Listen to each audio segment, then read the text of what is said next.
পাওয়ার ব্যাপারটা আপনি দেখে নিন। আরে বাবা, আপনি পাবেন।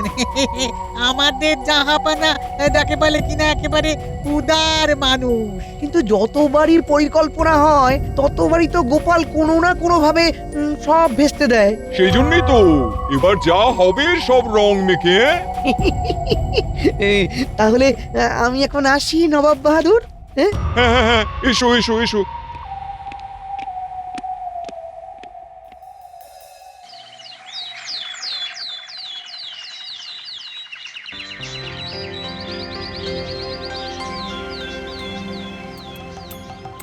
বলি গিন্নি, ও গিন্নি, রাজসভায় যাবো তো, এখনো খাবার বাড়লে না? এ না হয় বেড়ে দিচ্ছি, তবে আজকে কিন্তু নুন ভাত। হ্যাঁ, কেন, তরকারিদের কি জ্বর হয়েছে নাকি, না পেট খারাপ যে আমাদের বাড়িতে আসেনি? তোমাকে কালকে পই পই করে বলেছিলাম রাজসভা থেকে ফেরার সময় কিছু শাকসবজি নিয়ে এসো। কে শোনে কার কথা? ভাড়ে মা ভবানী, আমার ট্যাগ পুরো ফাঁকা, কি করে আনবো বলো? তাহলে নুন ভাতই খাও।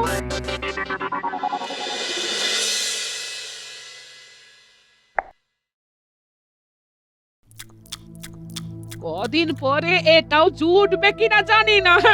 ও মা গো, তুমি কেমন ঘরে আমার বিয়ে দিলে গো? আহ, এই সকাল সকাল কান্নাকাটি করো না তো, আমি দিশেহারা হয়ে যাচ্ছি।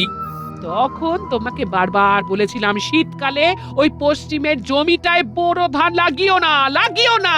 সব নষ্ট হলো, আর অর্থের জলাঞ্জলি হলো। ওই মহারাজের কাছ থেকে অর্থ ধার নিয়েই তো চাষটা করিয়েছিলাম। এবার এবার ভাগ্য আমার কপালে লাথি মারলে আমি কি করতে পারি বলো তো গিন্নি? যাও যাও, রাজসভায় গিয়ে মহারাজকে বলো তোমাকে টাকা ধার দিতে। দুদিন ছাড়াই তো তুমি ওর কাছে ধার করে মহাজনকে শোধ করছো। উনি আর এক সপ্তাহ সময় বেঁধে দিয়েছেন। হ্যাঁ, একটা সপ্তাহ মানে ওই দোলযাত্রার পরের দিন দেখছি দেখছি কি করা যায়।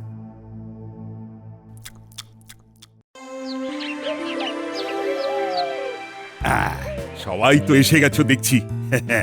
আজকে রাজসভায় আলোচনায় একটা চমক আছে। মহারাজ, এখন আমার জীবনটাই ধমক দিচ্ছে, কি চমক দেবেন শুনি। কেন কেন গোপাল, তোমার কি হলো? মহারাজ, আপনি একদম গোপালের ন্যাকা বোকা কথা শুনবেন না, মানে পাত্তাই দেবেন না। মন্ত্রী, এখন কি তোমার পরামর্শ শুনেই আমাকে কাজ করতে হবে নাকি? আমার চোখে সবাই সমান, তুমি চুপ থাকো। মন্ত্রী মশাই, চিরকাল তো আপনি মন্ত্রণা দেওয়ার বদলে মহারাজকে যন্ত্রণা দিয়ে গেছেন, তাই আপনাকেই মহারাজ পাত্তা দিলেন না। কদিন পরেই আসল যন্ত্রণা শুরু হবে। অনেক সয়েছি, আর না। বলো গোপাল, তুমি কি বলতে চাইছিলে বলো তো, তারপরে আমি আমার চমকের কথা বলছি। মহারাজ, আমার কিছু মোহর ধার চাই। ওই যে মতলবের কথা বলে দিয়েছে। জানি তো।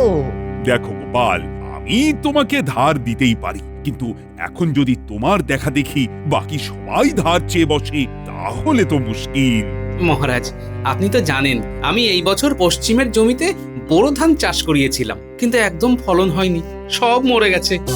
ওই মহাজনদের কাছ থেকে ধার নিয়ে চাষ করিয়েছিলাম, এখন ধার শোধ না করতে পারলে ওরা আমার ভিটেটাই বেচে দেবে মহারাজ।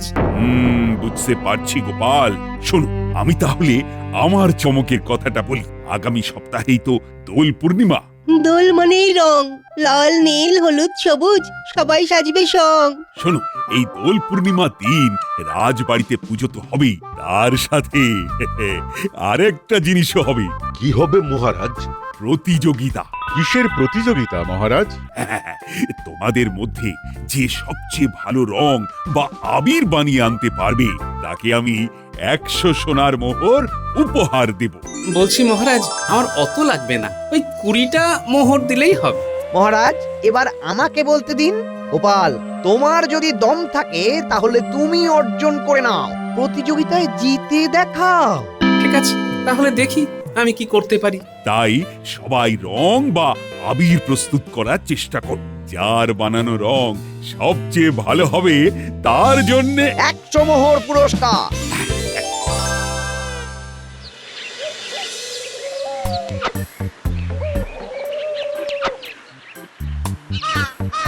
আমার জড়িবুটি বানানো হয়ে পাকাপোক্ত হাত, এবার পলাশ ফুলের পাপড়ি দিয়ে এমন আবির বানাবো না, প্রথম পুরস্কার আমার দরজায় এসে কড়া নাড়বে। একি একি আমার পিঠে কে টোকা দিচ্ছে? তা গোপাল, তুমি রং বানাচ্ছ না? আমার জীবন থেকে সব রং মুছে গেছে। আরে চেষ্টা করতে দোষ কি? বলছি বৈদ্য, আপনি যদি প্রথম পুরস্কার পান তাহলে আমাকে 30টা মোহর ধার দেবেন? না না না না, ধার কেন দেব? তুমি চেষ্টা করো। সারা জীবন তো মহারাজের সব উপহার পুরস্কার তুমি বুদ্ধি দিয়ে বাজিমাত করে নিয়েছো। তুমি না চেষ্টা করলে এবার না হয় আমি পাবো। আরে আমার তো মাথার মধ্যে এখন একটাই চিন্তা। ঠিক আছে, দেখি কি করা যায়।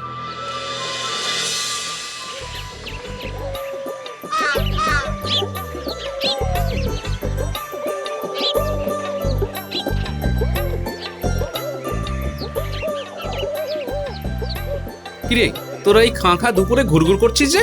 আরে দাদু, দেখতে পাচ্ছ না আমরা নেড়াপোড়ার বন্দোবস্ত করছি।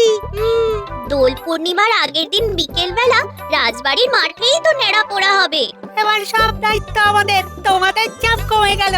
আর চাপ কমে গেল। ঠিক আছে, তোরা হই হুল্লোড় কর। এবার জানি না তোদের সাথে হই হুল্লোড় করতে পারবো কিনা। ব্যাপারটা বেশ গুরুতর মনে হচ্ছে। দাদু মন মরা। দেখি বিকেলে মনের মলম নিয়ে যেতে হবে। ভুলভাল না বকে তাড়াতাড়ি চল।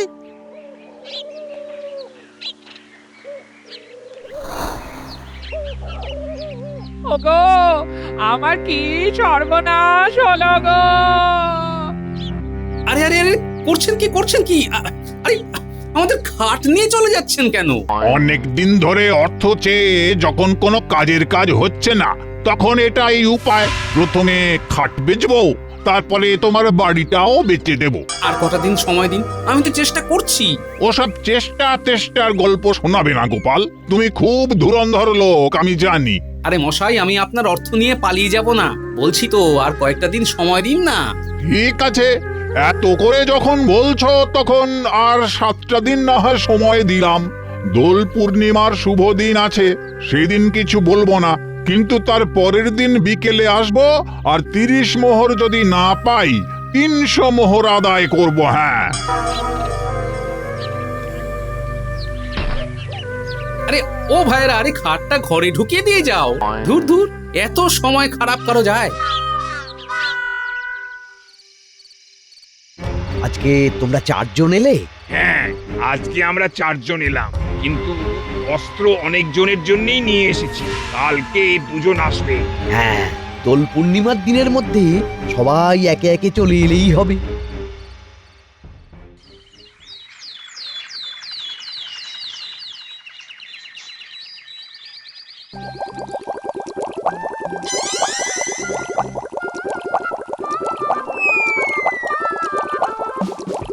এই তো হয়েছে হয়েছে হয়েছে। কি হয়েছে বিজ্ঞানী? আমি যে রংটার কথা ভাবছিলাম সেটাই হয়েছে। বাহ, ভালো ভালো। বলছি, কালকে আমার বাড়িতে মহাজন এসে তাগাদা দিয়ে গেছে, আর হাতে 6 দিন সময়।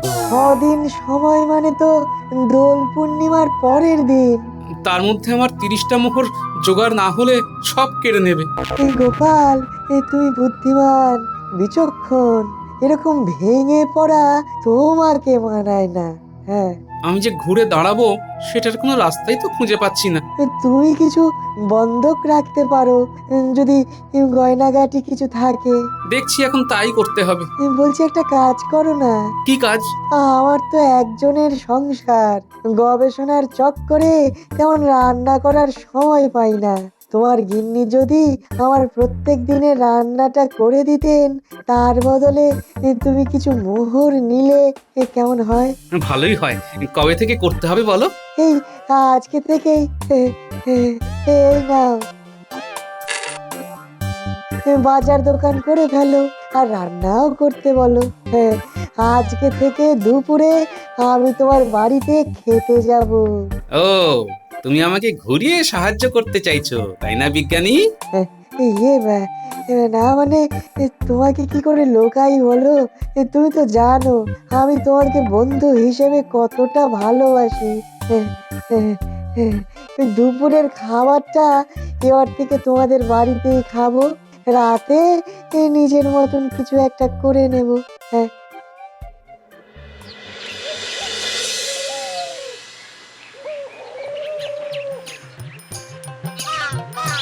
গিন্নি, কই গো, কোথায় গেলে?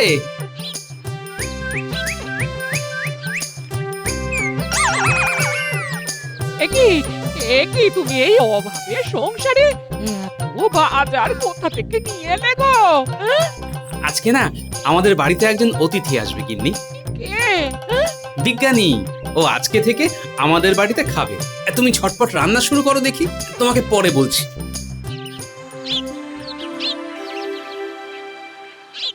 তারপর তোমাদের সকলের রং বানানোর কাজ কেমন এগোচ্ছে? আমি বানিয়ে ফেলেছি মহারাজ, দোল পূর্ণিমার দিনই একেবারে দেখাবো। আমি সব ভেবে রেখেছি, গুছিয়েও ফেলেছি, আজকালের মধ্যেই হয়ে যাবে। আমি তো ভেবেছিলাম মনের রঙে রাঙাবো, কিন্তু যেহেতু এটা প্রতিযোগিতা তাই আমিও কাজ শুরু করে দিয়েছি। খুব ভালো, খুব ভালো। আর গোপাল? আমার এখনো কিছু বানানো হয়নি মহারাজ। কি গোপাল, পুরস্কারের অর্থ পেলে তো তোমারই সবচেয়ে সুবিধে হবে, আর তোমার তো কোনো চেষ্টাই নেই। করছি মহারাজ, হয়ে যাবে, কিছু না কিছু একটা উপায় হয়ে যাবে। বেশ বেশ বেশ, চেষ্টা করে যাও।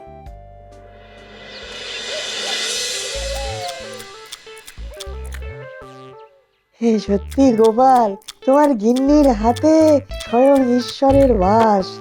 এত সুন্দর রান্নার হাত। তুমিও একটা বিবাহ করবে নাকি? পাত্রী দেখবো।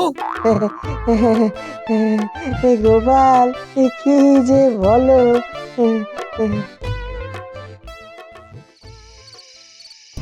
এই তুমি যে কটা গয়না কাটি ছিল সব কটাই বেচে দেবে নাকি? হ্যাঁ? আরে না না গিন্নি, বেচবো না, বন্ধক দেবো, তারপরে ছাড়িয়ে নেব। না না না, এসব আমি করতে দেব না। তাহলে আর কি করা যাবে, আমি আমার আংটিটাই বন্ধক দিয়ে আসি। হ্যাঁ তাই করো, আমার মাত্র 2-3টে গয়না, সেগুলোতে হাত দেবে না বলে দিচ্ছি। হ্যাঁ বেশ।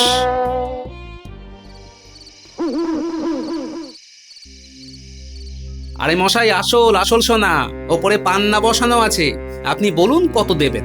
এতে আমি 3 মোহর দিতে পারবো। আরে মশাই, মহারাজ কৃষ্ণচন্দ্রের থেকে পাওয়া উপহার, এর মূল্য 3 মোহর। আরে মশাই, তুমি তো বন্ধক রাখছো, পুরো দামটাই একসাথে নিয়ে নেবে নাকি? যদি সুদ না দিতে পারো তাই কিছুটা দাম কেটে বলছি। বেশ, হাতি কাদায় পড়লে ব্যাঙেও লাথি মারে। দাও 3 মোহর, আমি খুব তাড়াতাড়ি সুদে আসলে শোধ করার চেষ্টা করব, বুঝলে? ঠিক আছে ঠিক আছে, এই নাও। অনেক রাত হলো, এবার দোকানটা আমি বন্ধ করব।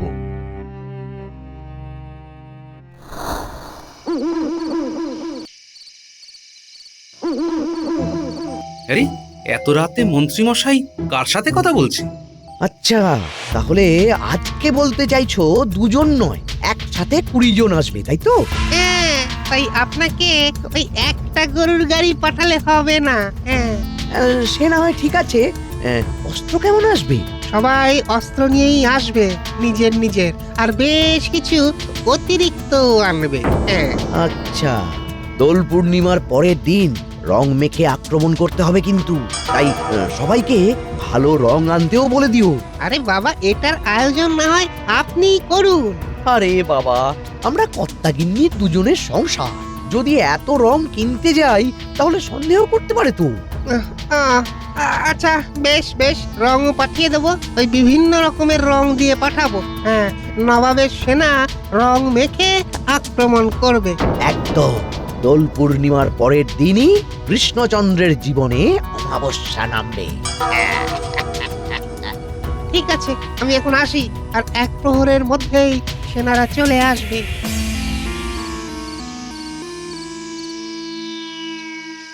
ওরে বাবা রে বাবা, এ কত বড় চক্রান্ত! এই জন্যই বলে উপরওয়ালা সব বুঝে শুনে হিসেব করেই দেয়। আজকে আমার এই অর্থ কষ্ট না হলে আমি তো জানতেই পারতাম না।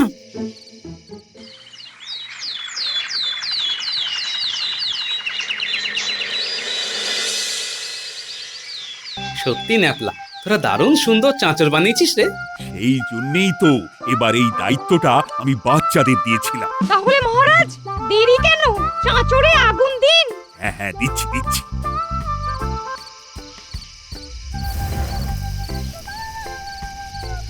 আজ আমাদের নেড়াপোড়া, কাল আমাদের দোল। পূর্ণিমাতে চাঁদ উঠেছে, বলো হরি বল। কি মজা কি মজা। তাহলে দেখতে দেখতেই দোল পূর্ণিমা চলেই এলো। কালকে সবাই রাজবাড়িতে চলে এসো কিন্তু। আর হ্যাঁ, তোমাদের নিজেদের বানানো রং নিয়ে আসবে।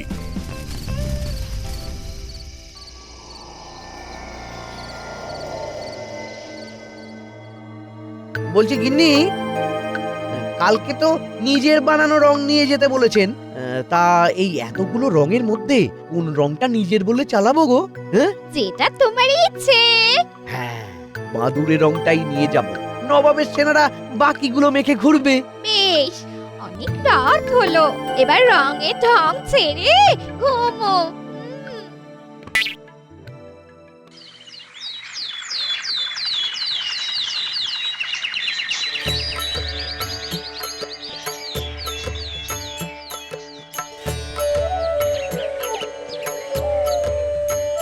হে শ্রীকৃষ্ণ করুণা সিন্ধু, সকলের কল্যাণ করো। হে ঠাকুর, পাপের বিনাশ করো। তাহলে পণ্ডিত, পুজো তো হয়ে গেল। এবার তুমি তোমার বানানো রং নিয়ে রাজসভায় চলে এসো। আচ্ছা মহারাজ।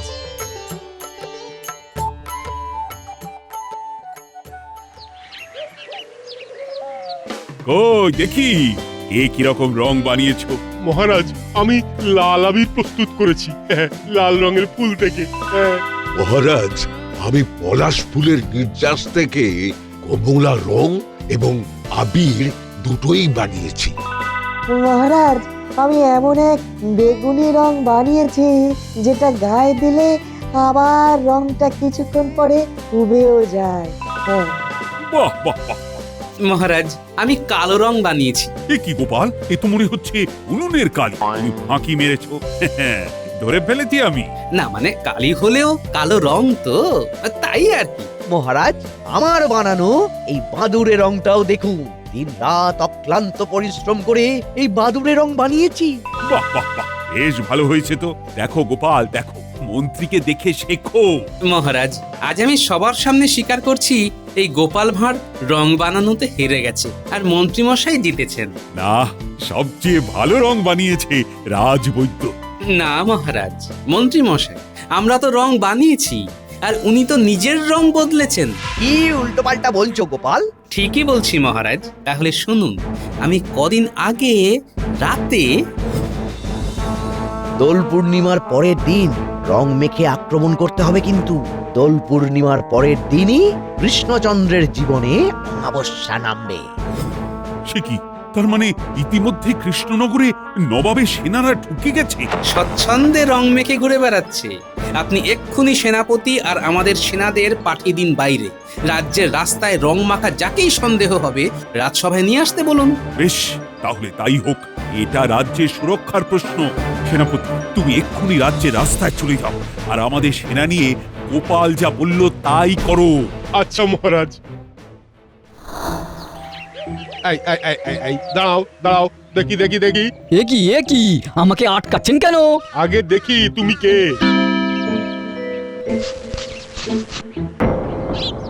তোমাকে তো অচেনা মনে হচ্ছে। হ্যাঁ, তা তোমার বাড়ি কোথায়? হ্যাঁ, আমার মানে এখানে